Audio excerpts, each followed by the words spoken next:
Hello, my name is Christy Jordan and I am Aiden Smith's special education teacher. I would like each of you to introduce yourself as you would like to be addressed and have you state your role in this meeting. The purpose of today's meeting is an annual IEP meeting for Aiden Smith. In this meeting, we will review his present levels of performance, which include assessment results, strengths and weaknesses, concerns of team members, progress toward goals, proposed goals, placement options, and services needed to access the educational program.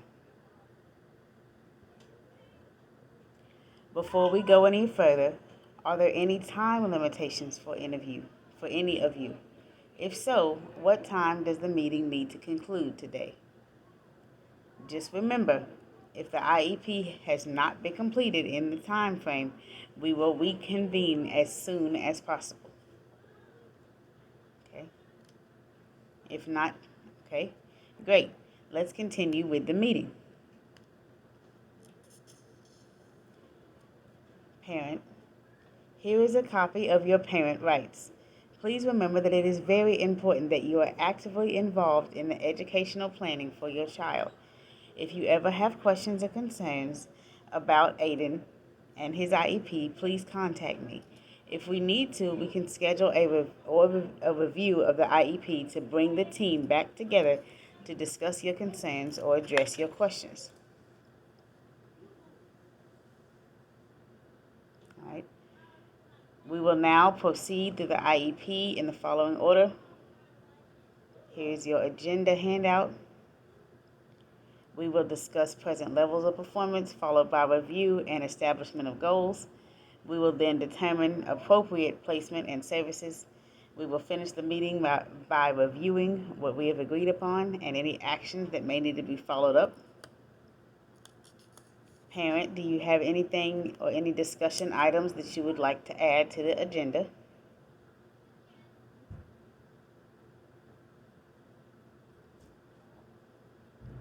Okay. In order to work as an effective team, it is important that we all agree to practice the following ground rules. Communicate clearly and listen carefully. Respect the views of others. Share your views willingly. Ask and welcome questions. Be open to ideas and views presented. And honor the time limits and stay on task. If issues arise that cannot be resolved through brief discussion, we will place them in the parking lot for now, to be addressed again later in the meeting or at another date. This will ensure that we are able to get through each of the items on the agenda in a timely manner. Decisions are made only through consensus. A consensus decision involves building agreement by the whole group on a course of action. Although individual members may feel that other choices may be better for one reason or another, a consensus is built when all members come together on the final choice. Before we begin, I would like to remind you that the IEP paperwork I brought to the table is a draft. We can make changes on any of the material as we deem necessary.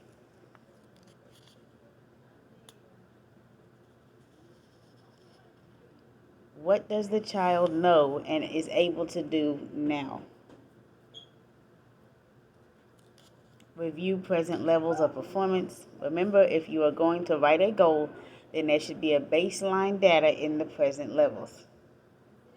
Are there any questions or comments about this area? Do we have an agreement on the items discussed?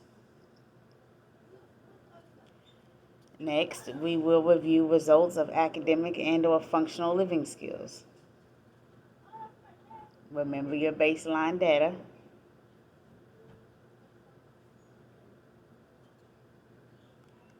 Next, we will review progress toward previous IEP goals.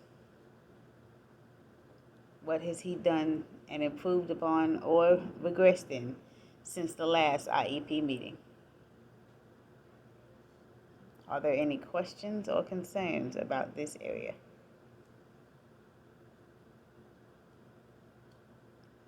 Parents, do you have any concerns relevant to Aiden's education? And if so, What are they and how can I help?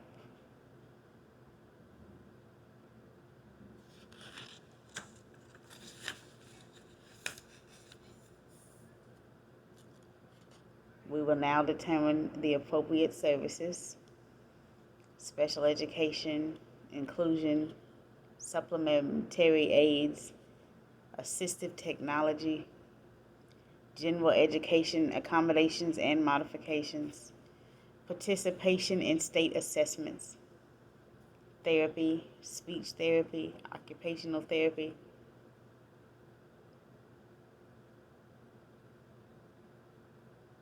related services, which are those services necessary for a student to benefit from his or her instructional program.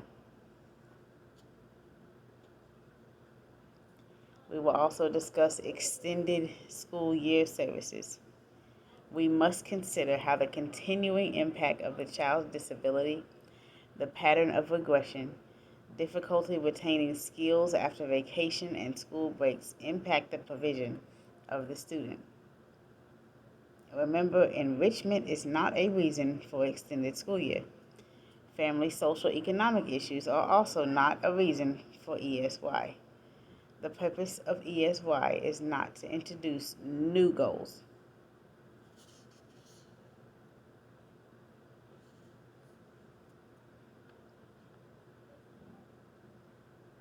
Finally, we will set up our next scheduled review date for the IEP, the next IEP meeting, and then all parties necessary will sign the appropriate forms.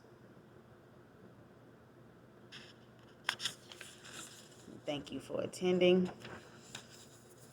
and we look forward to meeting with you in 6 weeks.